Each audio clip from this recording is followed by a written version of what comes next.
Je disais dans notre précédente rencontre à combien j'avais jamais pu abandonner tout mon intérêt pour le Saint-Laurent, les îles du Saint-Laurent, qui, à l'époque où j'avais fait ma thèse de maîtrise sur les îles du Lac-Saint-Pierre, m'étaient déjà apparus comme ce que j'appelle depuis des témoins de la Laurentie.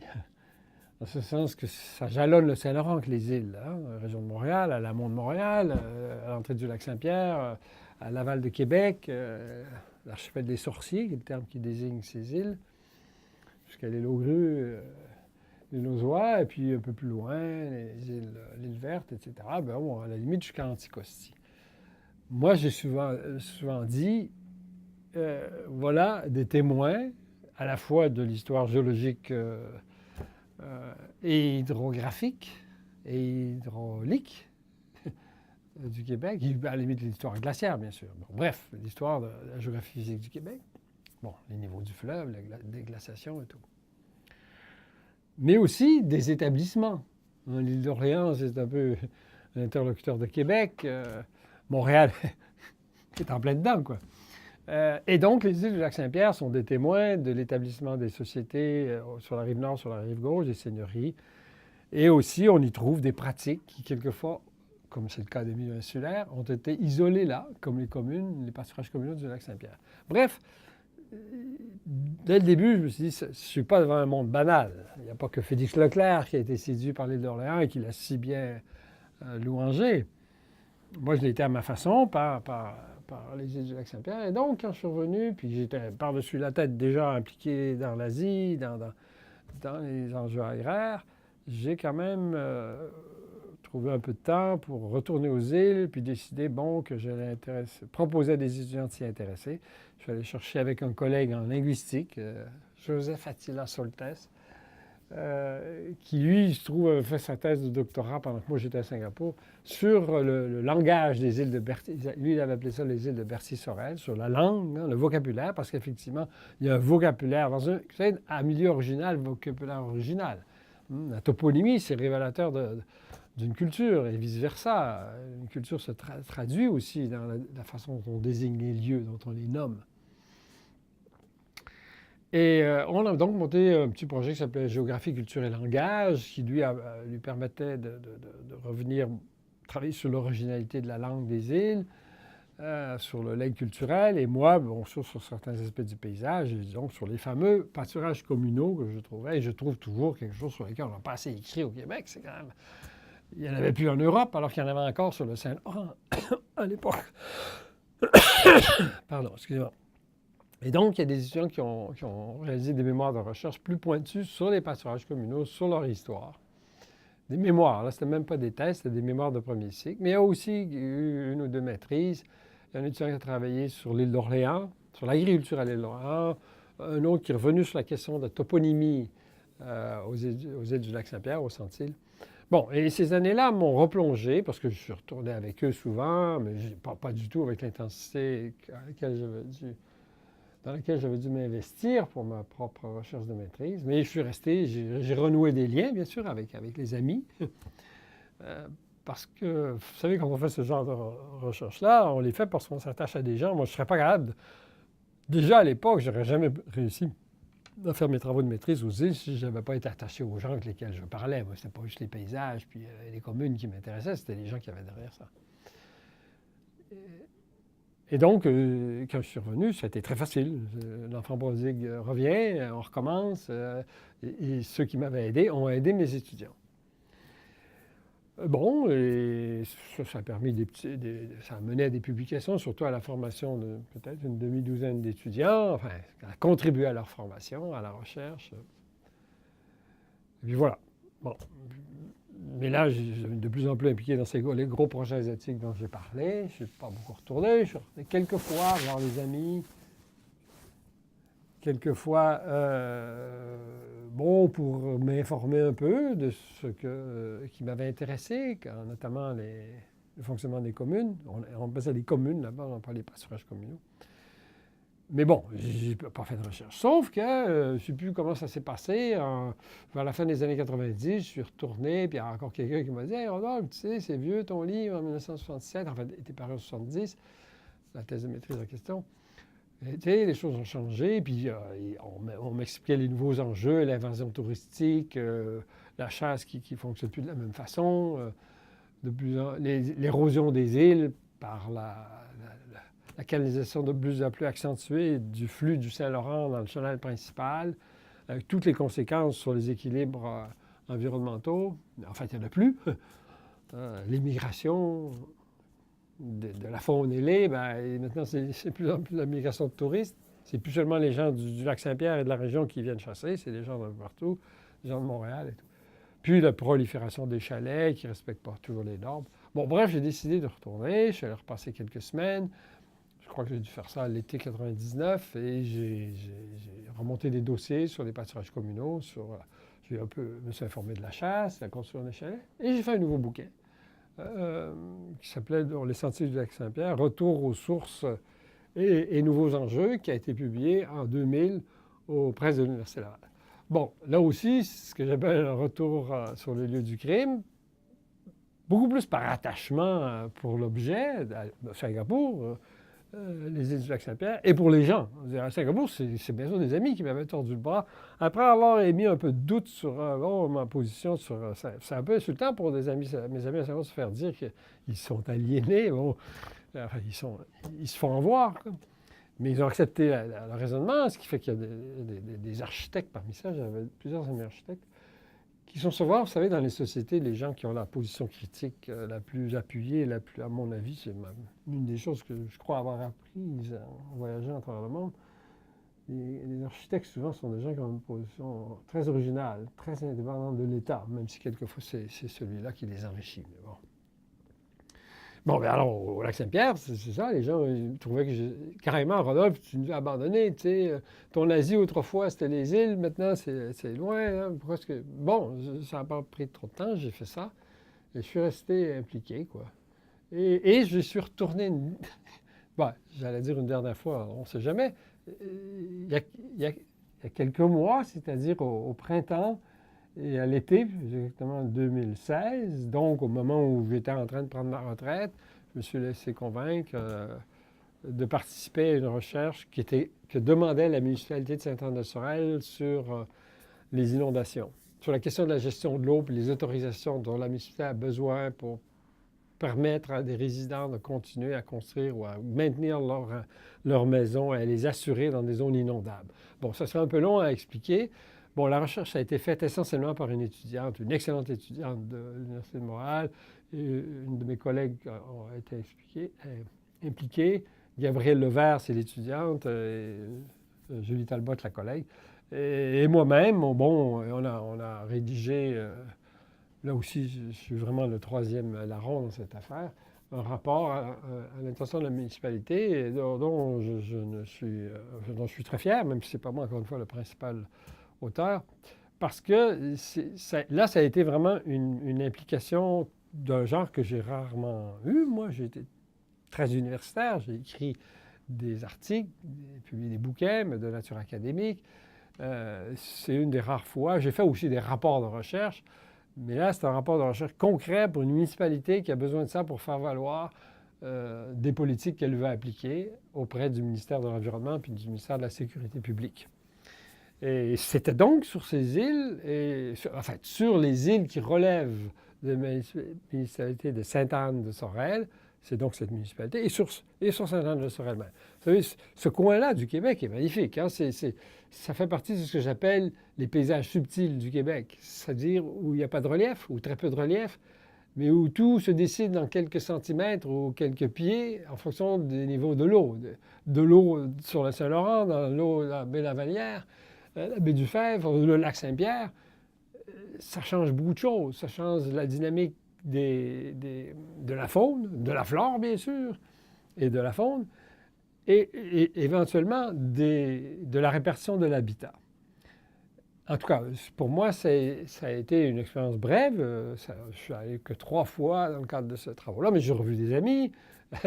Et ce ce qui est toujours important pour moi. Et ça m'a permis de voir à quel point, ce qui avait été une étude historique, j'avais appelé ça avant ça, la petite maîtrise de 67, étude de géographie historique et ethnographique. C'était le sous-titre de la thèse de maîtrise, que les acquis de cela ont été utiles pour reconstituer ce que j'appellerais l'histoire écologique des îles sur un demi-siècle, parce que ça fait un demi-siècle en réalité, 67-2016, utile à l'aménagement du territoire aujourd'hui et aux revendications sociales d'une municipalité originale. Voilà, ça c'était un nouveau retour aux sources, dans ce cas-ci les îles du Lac-Saint-Pierre. Mais aussi, puisque j'étais à l'Université Laval et que j'avais des collègues, dont celui que j'ai mentionné déjà une fois ou deux, Paul Villeneuve, qui eux s'impliquaient dans la recherche locale, j'ai collaboré. Et avec ces collègues-là, donc en particulier Paul Villeneuve, mais aussi Marius Thériault un peu plus tard, et Jean Ravenot, qui était un cartographe, je vous rappelle que Villeneuve, il gérait son petit groupe, là, le Lascar, moi le Gredin. Disons que moi, c'était des recherches. Mon équipe était un peu considérée comme, vous savez, marxiste ou de gauche. Et lui, c'était plus classique, la recherche dite neutre, ce qui n'existe pas, positiviste, peu importe. Mais moi, ça ne m'ennuie pas parce que Villeneuve, dans mon esprit, était quelqu'un de très compétent. Il a toujours été, puis très écuménique, on s'entendait bien. On avait des étudiants qui ne travaillaient pas nécessairement sur les mêmes objets, mais tout le monde s'entendait. Et donc, on a eu on a monté des structures de recherche ensemble et des projets de recherche. Il y a eu aussi Michel Jourdan, qui était un des premiers écologistes très actifs au Québec, qui malheureusement est mort il y a un bon nombre d'années. Mais on avait fait un projet, on avait monté un projet sur la dynamique spatiale du champ urbain de Québec. C'était un peu sur comment le champ urbain se développe, s'étale, se structure, suivi par un projet qui s'appelait Écoville, genre de vie et société, etc., organisation spatiale et structuration territoriale, dans le cadre desquels projets j'avais réussi avec mon équipe, là, il y a eu beaucoup de publications, beaucoup de mémoires faits sous la direction de mes collègues et de moi-même, réalisés sous nos directions, souvent conjointes. Et ça avait aussi permis à un de mes étudiants doctorants et mon collègue Jean Ravenot de faire un atlas. Vous savez, les atlas, je suis beaucoup impliqué là-dedans au fil des années, qui s'appelait l'Atlas du développement inégal dans la région de Québec, où là, on avait fait, vous savez, une cartographie sociale. C'est à partir d'indicateurs statistiques d'évolution des municipalités, de la zone urbaine de Québec et des municipalités environnantes, à partir d'indicateurs sociaux, scolarité, maladie, etc. Tout ce qu'on appelle les indicateurs sociaux qui sont utilisés de plus en plus, comme le modèle des épidémiologistes britanniques là, qui ont fait un livre dont le titre ne me revient pas, mais qui sont très utiles pour aider les décideurs sociaux, politiques, à tenir compte de l'état, de la répartition des effectifs médicaux, des problèmes sociaux, pauvreté, richesse, etc. Et donc ça a été ma contribution, si je puis dire, qui était beaucoup justement liée à ma collaboration dans l'enseignement avec des collègues du département de géographie. Et ça, c'était vraiment très loin, jusqu'à un certain point, de mes propres recherches et initiations à recherche aux îles du Lac-Saint-Pierre ou bien dans le sud-est asiatique. Malgré cette implication considérable, je puis dire, à Singapour, non négligeable aux îles du Lac-Saint-Pierre, j'ai quand même jamais été beaucoup plus... Puis cette collaboration, plus qu'implication très active dans la recherche dans la région de Québec, qui était associée à la formation des jeunes chercheurs dans mes équipes, j'ai quand même été d'abord et avant tout impliqué en recherche agraire, sur les questions agraires, et c'est surtout là-dessus, bien sûr, que j'ai surtout publié. Parce que ça, j'ai évoqué un peu les publications, mais finalement, ça fait partie du travail de l'universitaire. Je constate une de ses responsabilités, non seulement d'enseigner, de former des chercheurs, d'ouvrir des horizons, amener les chercheurs à se poser des questions, à tenter de les résoudre en leur fournissant, autant que faire se peut, des méthodes pour chercher à les résoudre, les questions qu'ils se posent, ou à y trouver des réponses. Mais je crois qu'on a la responsabilité de parler publiquement et de publier. Bon, parlons d'abord de publier. J'ai parlé beaucoup, j'ai évoqué souvent les recherches subventionnées parce que tous les projets dont j'ai parlé ont presque toujours été subventionnés, essentiellement par, surtout pour ce qui est de l'Asie, le CRSH et l'ACDI. Pas l'ACDI, le CRDI. L'ACDI, il y a eu un cas particulier avec UBC là, au Vietnam. Mais au Québec, le CRSH, ce qu'on appelait autrefois FCAC, qui est devenu FCRR, qui est ensuite devenu FQRSC, pour l'essentiel. Bon, il y a eu d'autres petits organismes, dont l'OPEL-FUREF pour un projet que j'ai au Vietnam. L'ACDI, je l'ai mentionné. Le Centre Canada-ASEAN pour cette formation des jeunes qui sont allés à Java. Et donc, une des obligations, lorsqu'on est, c'est bien normal, des comptes à rendre aux organismes subventionnaires, c'est de publier. Ça fait partie des exigences de la vie académique et de la vie de chercheur. Si on ne publie pas, bon, c'est possible, il y a des gens qui ne publient pas, mais c'est de moins en moins possible dans le monde universitaire. Et il faut rendre des comptes aux organismes subventionnaires de la recherche. Il ne faut pas se dire il y a eu 12 doctorats dans le cadre de tel, enfin peut-être pas tant que ça, mais X doctorats et se maîtrisent dans le cadre de tel ou tel projet. Mais aussi, il faut que les choses soient plus accessibles, donc des publications.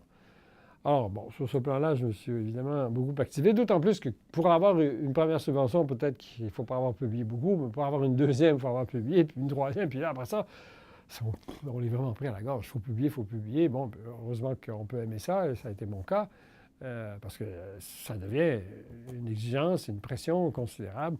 Il faut aimer la recherche et il faut aimer écrire, bien sûr, pour jouer dans ces ligues-là, dans ces cours-là, quoi. Alors, je me suis beaucoup impliqué, je vais d'abord parler de ça, de la publication pour l'enseignement, des livres pour mes étudiants. Donc, le cours que dont je n'ai pas beaucoup parlé quand j'ai parlé de la télévision, mais oui, je vais en parler, ça, je pense. Mais j'ai fait un cours qui s'appelle, en amphi, je l'ai dit, Introduction à la carte du monde, qui s'appelait aussi Le monde à la carte lorsque je l'ai fait pour la télévision. J'ai fait un livre pour ça qui s'appelait Le monde à la carte, qui était utile pour les gens qui suivaient le cours à la télé. Ça a beaucoup marché, il faut que je le reconnaisse, parce que le cours lui-même a beaucoup fonctionné, j'y reviendrai. Mais j'ai aussi écrit beaucoup sur l'Asie du Sud-Est dans ce qu'on appelle le genre textbook. J'ai fait un livre sur l'Asie du Sud-Est qui s'appelle L'Asie du Sud-Est, publié chez Masson à Paris en 1994. Qu'on m'a invité à reprendre, faire une nouvelle édition intégrale chez Armand Collin, ça me rappelle, en 2005, donc un bon 10 ans plus tard.